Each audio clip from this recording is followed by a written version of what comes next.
Hello, and welcome to another Changing Conversations on SGS Live, where we are moving towards a better, safer, and more interconnected world.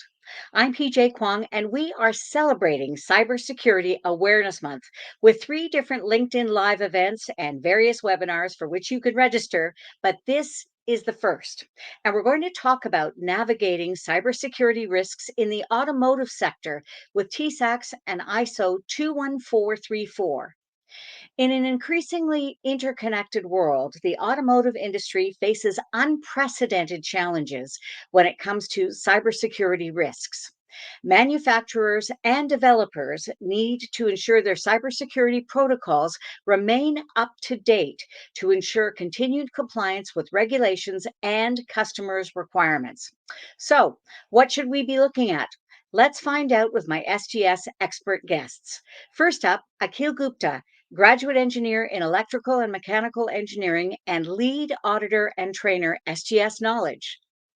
Then I have Dusan Nikolic, professional engineer, technical business development director, automotive, SGS North America. And then finally, Anson Shu, business development director for emerging markets, SGS Brightside. Welcome to all of you. Thank you, PJ. Thanks Thanks. for having Thank me. you, and great to be here. You know what? I'm looking forward to a very lively discussion. So, we've got a lot of ground to cover. So, first up, Akil, can you provide us with some insights into the evolving landscape of the automotive industry and the cybersecurity challenges associated with it? Oh, yes, every one of us is kind of affected by cybersecurity. So, cybersecurity is one of the most complex and dynamic fields in the data driven world in which we are living today. There's a constant battle between the hackers and the defenders. As internet connectivity reaches every corner of our lives, cybersecurity is going to become more and more as an essential component for automobiles. Collaboration and information sharing are critical within the automotive supply chain because if there's a new model made, there will be so many secretive kind of information which has to be kept secure. So therefore, the chances of a security attack happening in the automobile industry are becoming greater and greater. That's the main challenge ahead of us. You know what? It certainly seems like a lot. So, I'm going to stay with you for the moment, Akil. Could you please give me some specific examples of cybersecurity risks in the automotive industry? Yes. So many of us are surprised to find that cybersecurity in the auto industry is entirely different from what we are used to encountering in the IT industry. And this means that there are challenges in terms of preparation and prevention. Number one, as vehicles become increasingly digitized and connected, many like to draw the comparison between cars and computers, referring to automobiles as computers on cars or computers on wheels. So, this is one of the main challenges. In fact, a car is made of hundreds of individual computers, which by the industry norms are called ECUs, and the scale of IT infrastructure in a vehicle resembles that of a small enterprise network with all the computers, servers, and networking devices densely packed into a small metal box. So, this is the main challenge ahead of us in terms of increasingly digitized and connectivity. The second challenge is that OEMs, the original equipment manufacturers in the automotive industry, are directly held accountable for failure in cybersecurity implementation. So the OEMs have a direct accountability towards the implementation, and all vehicles must be assessed and qualified prior to being put on sale. So this brings us a very big challenge. The third thing is with respect to scale and density.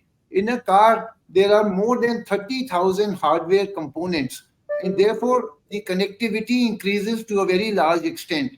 So these are some of the top risks that we have. And then we have the new concept coming in of vehicle SOCs, the vehicle security operation controls, which we have to manage in the right manner. So newer and newer risks are emerging with respect to cyber security. I had no idea. And by the way, computer on wheels. Trademark that. That is a fantastic statement. I love that. So, Akil, before I move on, though, how can automotive manufacturers effectively navigate cybersecurity risks through third party evaluations?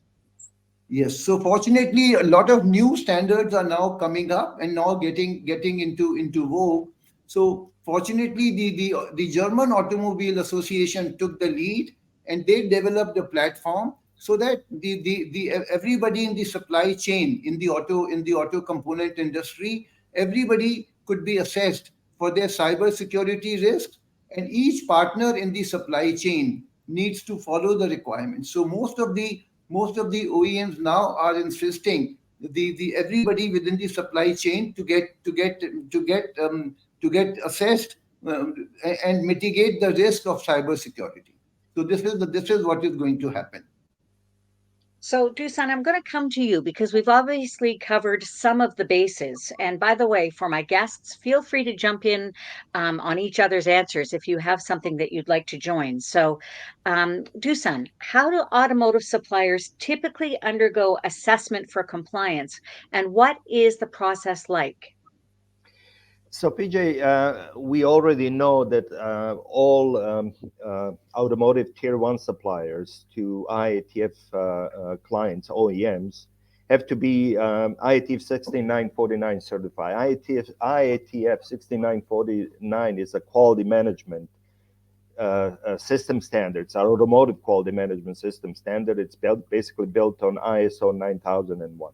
In addition to these, automotive companies very often ask for suppliers to be ISO 14001 certified, ISO 45001 certified. Those are environmental management system and health and safety management system.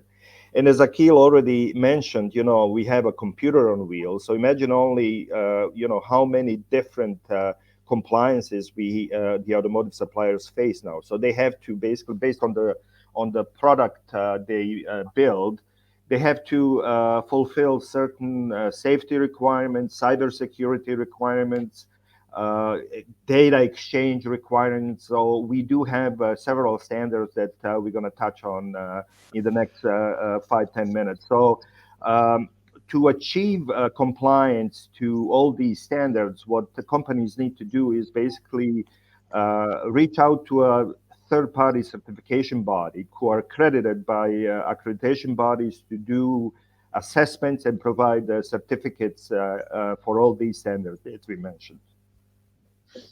So I have a quick question, but I'm pretty sure there will not be a quick answer. Dusan, this is for you. What are the benefits of being compliant? Well, as I said, they cannot really bid for a business if they're not compliant to certain standards. And we can ask ourselves, so why? So the answer is clear. The OEMs, or original equipment manufacturing, the automotive companies, they want to have product quality, liability, safety, sustainability in their supply chain. They have to they have to care for society. Definitely, they have prestige in the marketplace. And when we ask ourselves, how do automotive companies choose their suppliers? They are basically, each supplier is evaluated for different criteria by assessing the risks to the function and well-being of the OEM. So let's list a few typical categories. So delivery issues, quality issues, logistics, definitely cyber vulnerability, technical competency, technology gaps, part complexity. But the, the last and not the least, definitely compliance to all these standards that we're going to talk about today. Lots to talk about. And as I mentioned off the top, this was going to be a fascinating conversation. So it's time now to get our audience involved. And if we're talking about cybersecurity in automobiles, I want to know what you think. Which of the following are actual threats? One, key fob hack. Two, phishing. Three, infotainment system attack. Or four, all of the above. So which do you think are actual threats? One, key fob hack. Two, phishing. Three, infotainment system attack. Or four, all of the above. Okay, while we're waiting, I come from a much more simple time. You get in the car, you turn the key, and away you go. Are any of you really surprised by some of the threats that we're seeing? Tell me what you think while we're waiting for our audience to weigh in. Absolutely not. I mean, I think as we said already, we have computer on wheels. So all these Yeah. ports that are open to network, they can be foreseen as weakness, I guess, in the system. So what companies need to do, make sure that they mitigate the risk of each of these ports to the networks surrounding. Plus, you have functional safety. Think about when you sit in a car, you have emergency braking system, lane departure system. Think of possible threats if somebody would just hack into that system and basically steer your car away from the highway. So no surprise there. You know what? No surprise. Well, as I said, I come from a simpler time, but I am fascinated to see all of this. And obviously, the answer is all of the above. I mean, there are all kinds of risks, which is why we're talking about cybersecurity risks in the automotive sector. See, phishing, yes, all exactly. That is the answer. So, before we sort of talk about the audience a little bit more, I want to get back to the conversation. And Dusan, I'm going to stay with you. Which specific standards must automotive suppliers comply with to be successful in winning OEM business? So as we said, IATF 16949 is a must. If you're producing a component for car manufacture, you have to be IATF 16949 certified. This is the automotive quality management system standard. On top of that, many, not all, but many IATF companies are looking for ISO 14000 and one which is environmental management system and health and safety. So they want to see a sustainable supply chain, and they see these two standards as a key ingredient in all that. But in addition to all these, the automotive companies require compliance to other customer-specific standards that we're focusing on today. So these are, let's say, software process. ASPICE stands for Automotive Software Process Improvement and Capability Determination. You have functional safety standard, ISO 26262, which is road vehicle functional safety. This is an international standard for functional safety of electric and electronic systems in production automobiles. And finally, topic of our day, cybersecurity, ISO 21434. It's a road vehicle cybersecurity engineering, and TISAX as a trusted information security assessment exchange, basically just to guarantee the high standard throughout the planning and manufacturing process. So I'm going to follow up with you about standards, Dusan. Can you please elaborate on the standards that cover cybersecurity compliance within the automotive industry? So again, ISO 21434, we already touched on, possible threats of, a hacker hacking into a system and basically taking control of your vehicle. So, the OEMs, if they're liable for their product, they have to basically make sure that all access points are basically controlled, mitigated. Any risk is basically addressed. So ISO 21434 covers road vehicle cybersecurity engineering. So this ISO standard is intended to address cybersecurity for road vehicles in a way similar to that which ISO 26262 does for functional safety. We can look at cybersecurity as a subset of functional safety, overall functional safety. So the standard specifies the guidelines for the whole product development cycle. It follows, we call it a V model, and it details how cybersecurity comes into every phase, from requirement definition to design, implementation, testing, operation, all the way to the commissioning of the vehicle. So it's if it's built on APQP, it's a known automotive core tool. It basically can be built on top of ISO and IATF standards. And also we have a TISAX. Akil already mentioned this is a German automotive company started it, but it's basically being accepted globally. So they basically they mandate compliance to TISAX for suppliers to be ranked as top reliable suppliers in terms of quality and security of digital information management. So any exchange is checked for vulnerability, basically. Amazing. So, Anson, I don't want you to feel left out. So, Common Criteria ISO IEC 15408 is a globally recognized security certification. Does it apply to automotive cybersecurity and how does it impact the industry? Yeah, thank you for your question. So first of all, let me make an overview about common criteria. So common criteria is a framework in which computer system user can specify their security functional and assurance requirements in a security target and may be taken from the protection profiles. The vendors then can implement or make claims about the security attributes of their products, and the evaluation laboratories like us, SGS Brightside, we can evaluate the products to determine if they actually meet the claims. So obviously, common criteria certification is not originally for automotive cybersecurity, as its name, common criteria, which provides common security concepts for general IT products. But we can benefit a lot from common criteria framework.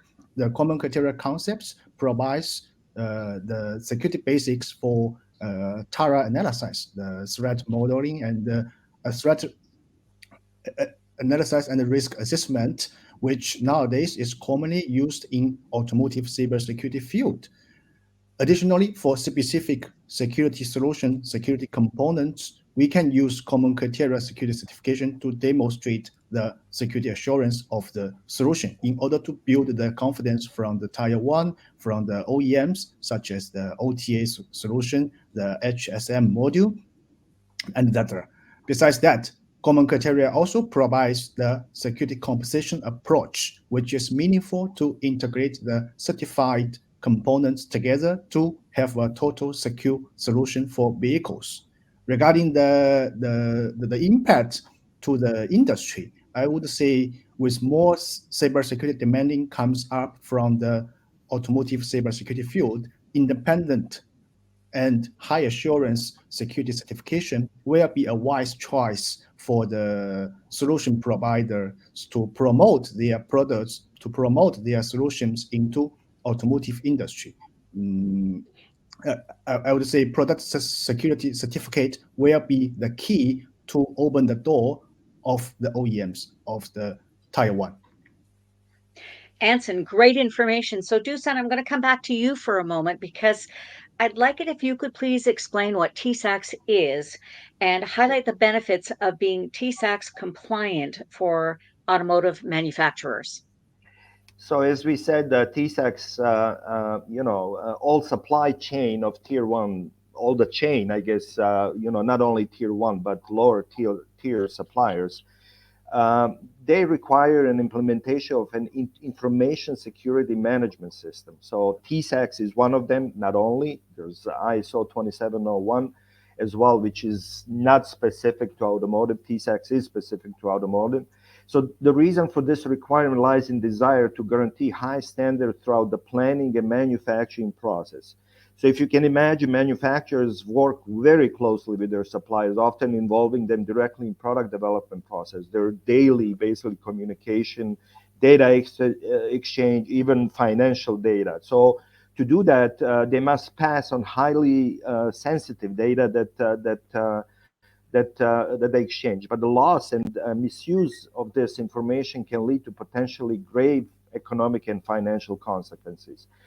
So the benefits are information security. So basically, any information as your asset, and cybersecurity, definitely, like protection from all threats from the cyberspace. And cyberspace is all networks and interfaces that we use to transfer data.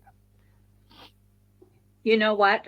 This is just such a huge topic, and I knew that our audience was going to be very, very interested, as am I. So let's have a quick look at our comments to see who's joined us today. We have the best global audiences that join us for these changing conversations. There's South Africa and Nigeria, and let's see, Tanzania, Qatar. My goodness, everywhere. Thank you so much for Always. joining us.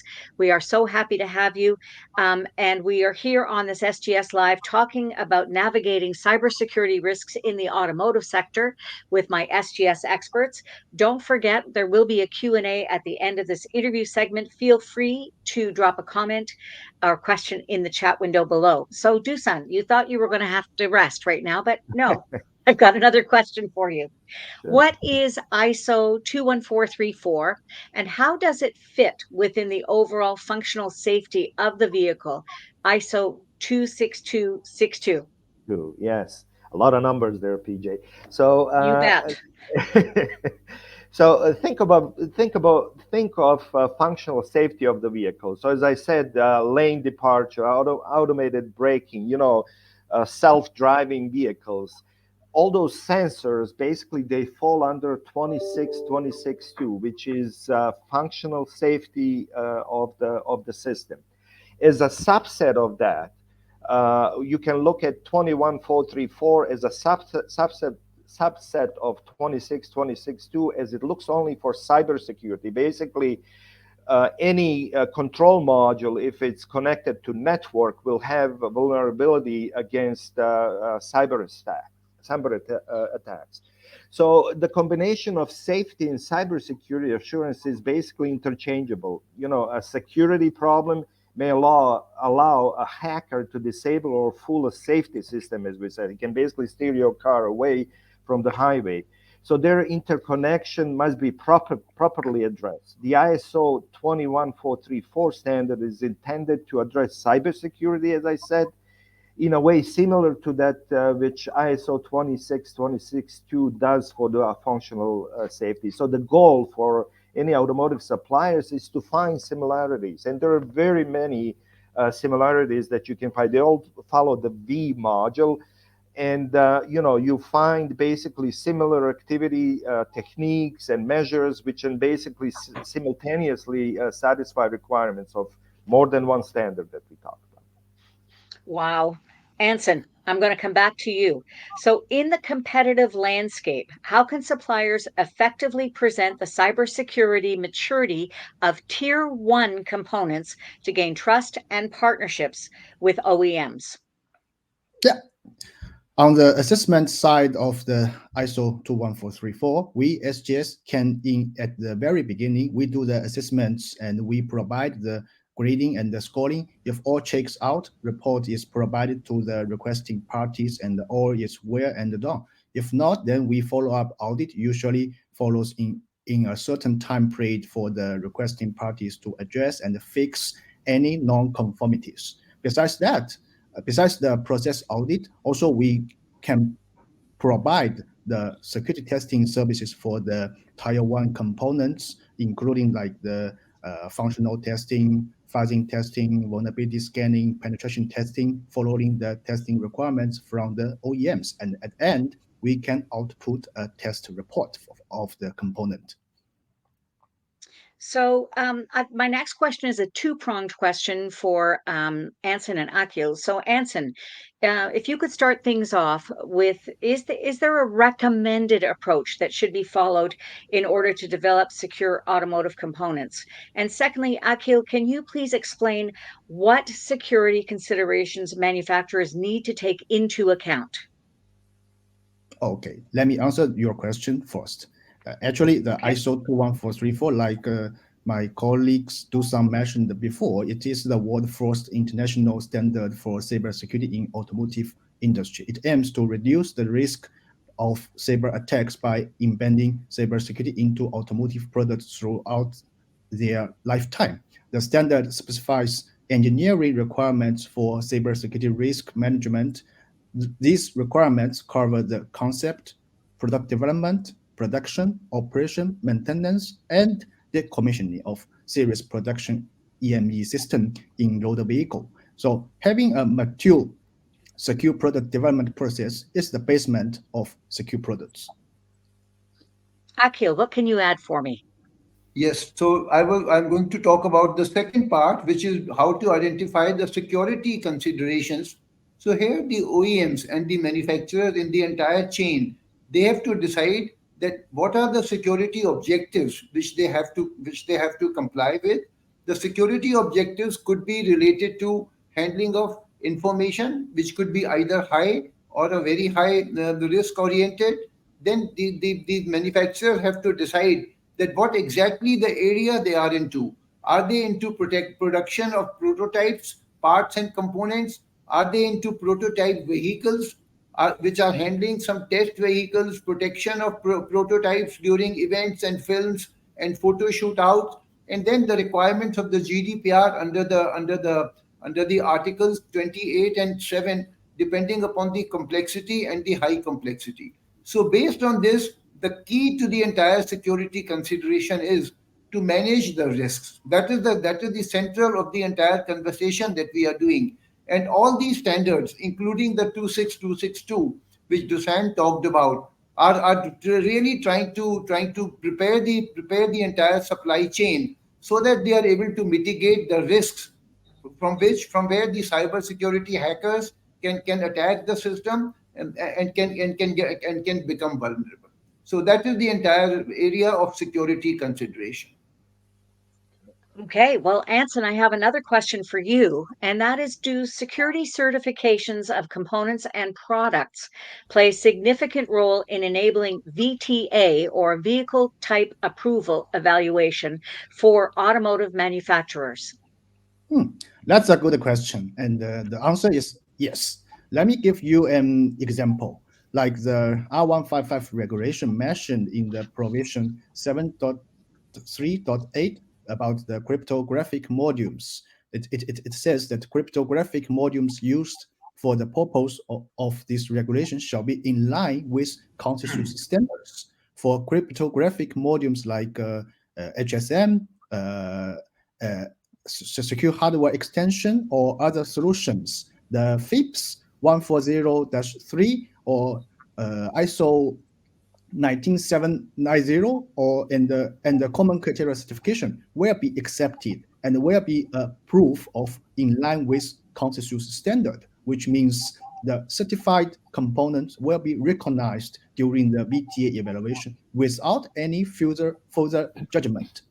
Additionally, for the key components which are highly security related, like the digital tachograph and the V2X HSM solution, as those solution contains the communication with external entity and the required authentication of the external entity, common criteria evaluation are adopted so that the protection profile already be created and be followed by the players in this sector. The conclusion is independent security certification will be a proof of the product security and being adopted by BTA evaluation. We have a couple more questions before our Q&A, and if you want to get in on that, leave a question or a comment in the chat window below. And if you're just joining us, I'm speaking with my SGS experts, Akil Gupta, Dusan Nikolic, and Anson Shu, and we're talking about navigating cybersecurity risks in the auto sector. Now it's back to our conversation, and back to you, Anson. How about some insights on the hardware security requirements for hardware security modules, or HSMs, within the automotive cybersecurity context?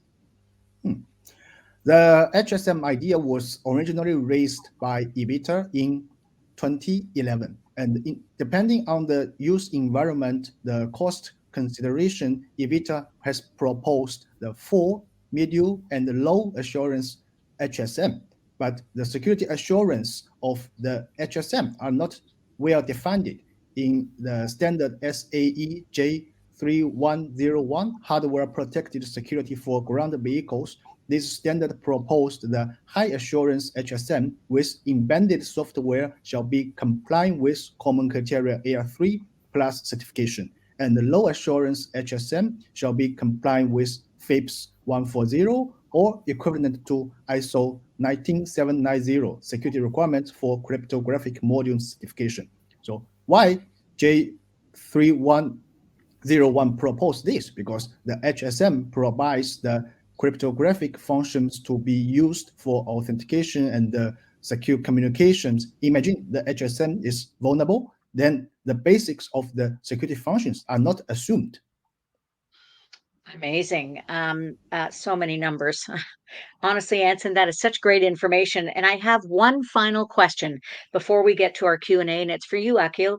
What are the current security trends in the automotive industry, and how do they shape the future market landscape?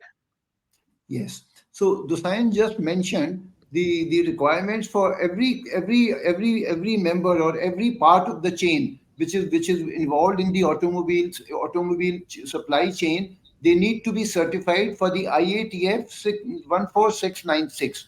So similar to that, now the new trend is emerging where every partner in the entire supply chain will require to have a TISAX label. In fact, the new thought process is that no TISAX means no business in the future. So every automobile manufacturer, every component manufacturer, everybody in the supply chain, whether it's a tier one, tier two, or a tier three manufacturer, they all will have to require a TISAX label. And so sooner the better, because it takes between 9 to 12 months to get the label. So it cannot be done overnight. So the sooner manufacturers begin in the entire supply chain, the better it will be for them, because that will be the future, and that will become an important requirement before the OEMs can register you as a supplier of components. So that's the trend. Okay. You know what? Thank you for that response. And guess what? We're going into our Q&A, and we've got a great audience question to kick things off. How can the automotive industry effectively address and mitigate cybersecurity challenges in an increasingly connected and autonomous vehicle landscape? Anybody got any thoughts on this? So this was the basic point which we all were discussing, that the entire thing, the entire approach to cybersecurity will have to be managed by everybody in the supply chain, right from A to Z, and every manufacturer and every level will have to look at 360 degrees from where are the risks emerging and try and reduce those risks by developing controls. And to do this, you require various kinds of certifications. So there are so many numbers that were being talked about: the TISAX label, the 26262, and the many other emerging standards. And now we have the newest chip on the block, which is now artificial intelligence management system. So that's what is coming in the future now. We have a new standard which has just been released, which is the ISO 42001, which was released, or which is actually in the draft stage, about to get released. And that will become just like the quality management system. That will become the baseline for all the automobile manufacturers, which is the management system for artificial intelligence. Because as we are going ahead more and more, we are going to rely more and more on artificial intelligence. So this is the trend, and this is the future. Yeah. You know what? You're exactly right. And Dusan, I have an obvious question for you, I think. How do suppliers get assessed? So, PJ, we talked about hackers, trying to hack into the system. So how would we, one would think, how would we basically address that? So let's pretend we're hackers and we basically try to hack into the system. So what an assessor does, in fact, is basically trying to penetrate into the system through various control points, through various control points with the network. So the assessment is basically to verify that during the product development phase, the company has performed an adequate vulnerability analysis and management risk. So basically, vulnerability in the system is detected during the testing phase. So those penetration tests, and it's defined as a weakness point, which can, of course, be exploited later by an attacker. So what is crucial for suppliers to make sure that they understand those weakness points and to put controls in place to make sure that an attacker is basically is not capable or able to further enter the system. We develop You, or sorry, go no, no, somebody oh, go is ahead. Go ahead. No, no, sorry. So they build what we call the threat assessment and remediation analysis, which is TARA. It's very similar to FMEA for those who work in automotive industry. So during the product development, is if cybersecurity requirements are allocated to components and isolation from other components cannot be confirmed, then the components can be developed in accordance with the highest security level for those cybersecurity requirements. So we're not basically leaving anything to any chance. So this is how typically assessment looks like through a third-party certification body. you know what, Akil, this next question is for you, and I guess I'm looking for a bit more detail. Can you share how automotive manufacturers can effectively navigate cybersecurity risks through third-party evaluations? Very good. So the first thing is that there is an ISA catalog. ISA catalog means Information Security Assessment Catalog, which has been released by VDA, the German Automobile Association, and that has 64 controls listed in it. So when a manufacturer wants to get assessed on what is their posture, what is their current maturity level on managing the cybersecurity risks, first they have to answer those questions and do a self-assessment as a first step. As a very first step, just like we do an internal audit in most of the other ISO standards. So here we first do a self-assessment as an organization and decide that what is our level of maturity, rated from 1 to 5. Once they are convinced that they have the right maturity level and the minimum requirement is to have a level of 3, then they approach the auto the I mean the audit provider. There are 7 or 8 audit providers which have been approved. SGS is one of them. So the manufacturer will then approach an audit provider and tell them that this is my scope and these are the various objectives that we want to cover. And based on that, there will be two types of assessments, which is called tier 2 and tier 3. In the tier 2, it can be done off-site, which is lower risk. And if the objective and if the entire posture of the organization is involving high risk, then the audit provider will have to come and do an on-site assessment, which is far more difficult, of course, and far more complicated. But then the label will be given for a tier 3. And in fact, the recommendation is that most of the manufacturers, even if today they feel that they are not into tier 2, it is always good to go in and get certified for the tier 3 from the various audit providers. So this is the route. You know what? I have time for just one final question because we only have a couple of minutes. So, very quickly, I'm going to ask each of your perspectives on how SGS can support the players in the automotive field comply with the cybersecurity demands happening in the industry. So, Anson, first to you, then Dusan to you, and then Akil, you're going to bring it home.